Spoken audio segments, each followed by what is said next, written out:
या मार्गदर्शन करना, गाइड करना। जैसे बोलते हैं ना टीचर्स को, पेरेंट्स जाकर के बोलते हैं मेरे बच्चे को थोड़ा गाइड कर दीजिए, यानी कि उसका मार्गदर्शन करिए, उसे रास्ता, सही रास्ता दिखाइए उसको। और हाँ, गाइड जो है वो मोस्टली पॉजिटिव वे में ही इस्तेमाल होता है। गाइड करने के लिए अगर कोई किसी को कह रहा है तो वो ये मान के चल रहा है कि सामने वाला उसको सही रास्ता दिखाएगा, दैट्स व्हाई वहां पर गाइड का इस्तेमाल होता है। और कोई अगर गलत रास्ता दिखा दे तो कौन से शब्द का इस्तेमाल होगा? तो इस्तेमाल होगा कि उसने मेरे बच्चे को मिस गाइड किया। तो गाइड क्या हो गया? पॉजिटिव शब्द हो गया, मिस गाइड नेगेटिव शब्द हो गया। समझ में आ गई बात? चलिए अगला शब्द है हैंग, जिसका मतलब होता है लटकाना या टांगना। जैसे अगर आपको बैग लटकाना है तो कहेंगे हैंग माई पर्स, है ना, बैग लटका दिया, टांग दिया। हैज या हैव दोनों ही शब्दों का जो अर्थ होता है वो होता है रखना या पास होना, डिपेंडिंग की सब्जेक्ट क्या है। जैसे हैव का इस्तेमाल आई, यू, वी और दे के साथ होता है। हैज का इस्तेमाल ही, शी, इट और किसी भी नाम के साथ होता है। अगला शब्द है हेट, जिसका अर्थ होता है घृणा करना, नफरत करना। हियर यानी कि सुनना, हेल्प यानी कि सहायता करना या सेवा करना, हाइड यानी कि छिपना, होल्ड यानी कि मजबूती से पकड़ना या सिंपली पकड़ना। जैसे आप मार्केट गए, आपने बैग बोला कि होल्ड दिस, मतलब किसी को बोला कि होल्ड दिस, मतलब आप उसको पकड़ने के लिए बोल रहे हैं। तो होल्ड का अर्थ होता है मजबूती से पकड़ना या पकड़, है ना। हर्ट यानी कि क्षति पहुंचाना या चोट पहुंचाना, किसी को बेसिकली नुकसान पहुंचाना, तो हर्ट। इग्नोर अनदेखा करना, नजरअंदाज करना, मतलब ऐसे निकल जाना कि मुझे तो बात नहीं करनी है, तो आप उसको इग्नोर करके निकलते हैं।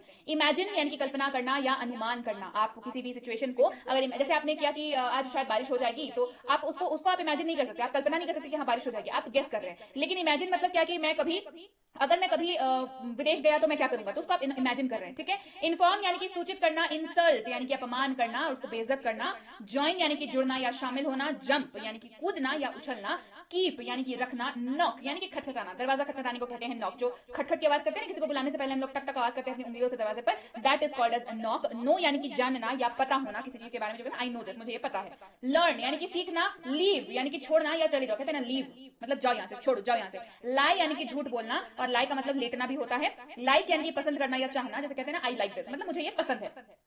लिसन यानी कि सुनना या ध्यान देना, लिव यानी कि रहना, लुक यानी कि देखना या ध्यान देना, कहते हैं ना कि लुक हियर मतलब यहाँ देखो, यहाँ ध्यान दो, लुक हियर, जैसे आप सब यहाँ देखिए, यहाँ ध्यान दीजिए, लुक हियर। लूज यानी कि खो देना, हार जाना किसी चीज को, लूज करना कि आई लॉस्ट द मैच, मतलब मैं मैच हार गया, आई लॉस्ट द मैच। अगला शब्द है एम, जिसे हम लोग देखेंगे अब शब्द मेक यानी कि बनाना, मैरी यानी कि शादी करना, मीन मतलब होना, अर्थ होना, मीन। मीट यानी कि मिलना या एक दूसरे के साथ मतलब आमना सामना होना, मीट। मिस यानी कि चूक जाना, छूट जाना। मिस्टेक गलती करना, मिक्स मिलाना मतलब मिक्स कर देना, मिला देना।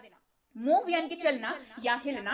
नैप यानी कि झपकी लेना, दोपहर में जो लोग भी सोते हैं वो क्या करते हैं, वो नैप लेते हैं यानी कि झपकी लेते हैं। अब दोपहर में आप सोते हैं तो मुश्किल से आधा घंटे 45 मिनट में उठ जाते होंगे ना, ऐसा तो नहीं कि 8 घंटे की नींद ले रहे हैं। तो 8 घंटे की नींद को नैप नहीं कहते हैं, 15 मिनट से लेकर के 40-45 मिनट तक की जो नींद होती है उसको नैप कहते हैं, जैसे 15 मिनट नैप और हाफ एन आवर नैप, यानी कि झपकी लिया आपने। नोटिस यानी कि ध्यान देना या विचारना, विचार करना कि नोटिस दिस मतलब इस पर देखो, इसको ध्यान दो। ऑफेंड यानी कि नाराज करना। ओपन यानी कि खोलना या उद्घाटन करना या शुरू करना किसी चीज को, ओपन, है ना।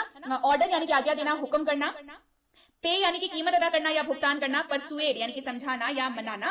पिक यानी कि छांटना या चयन करना या उठाना, है ना, ऐसे इस्तेमाल कर सकते हैं। प्ले यानी कि खेलना, प्ले मतलब खेलना। प्लीज यानी कि कृपा करना या प्रसन्न करना, प्लीज यानी कि कृपा करना या प्रसन्न करना। पोस्टपोन यानी कि स्थगित करना, किसी चीज को टाल देना या विलंब करना। प्रैक्टिस यानी कि रिहर्सल करना, अभ्यास करना। प्रे यानी कि प्रार्थना करना या विनती करना। प्रिपेयर तैयार करना या पकाना, है ना। प्रिटेंड यानी कि दिखावा करना, नाटक करना। प्रोग्रेस यानी कि उन्नति करना, विकास करना, जैसे उसकी प्रोग्रेस हो रही है। इसीलिए कहते हैं ना स्कूल का जो आपका रिपोर्ट कार्ड आता है उसको प्रोग्रेस रिपोर्ट कहते हैं। कभी आपने ध्यान दिया कि स्कूल में जो मार्क्स मिलते हैं उसको प्रोग्रेस रिपोर्ट भी कहते हैं। उसके ऊपर रिपोर्ट कार्ड नहीं लिखा रहता, उसके ऊपर प्रोग्रेस कार्ड लिखा हुआ रहता है, प्रोग्रेस रिपोर्ट लिखा हुआ रहता है। मतलब है कि वो तरक्की दिखाता हुआ कार्ड है। तो प्रोग्रेस क्या है? उन्नति करना, विकास करना। प्रोमिस यानी कि वादा करना, प्रतिज्ञा करना। प्रोटेक्ट यानी कि बचाना या रक्षा करना। प्रूव साबित करना या प्रमाणित करना। पुल यानी कि खींचना या खींच कर ले जाना, मतलब हाँ निकाल के ले जाओ पूरी तरीके से, पुल खींच ले जाना। पनिश सजा देना, दंड देना। परचेज खरीदना, कोई चीज अगर आपने खरीदी है तो यू हैव परचेज्ड दैट, ठीक है, आपने खरीदा, परचेज। पुश यानी कि धक्का देना या दबाना। पुट यानी कि रखना या प्रस्तुत करना।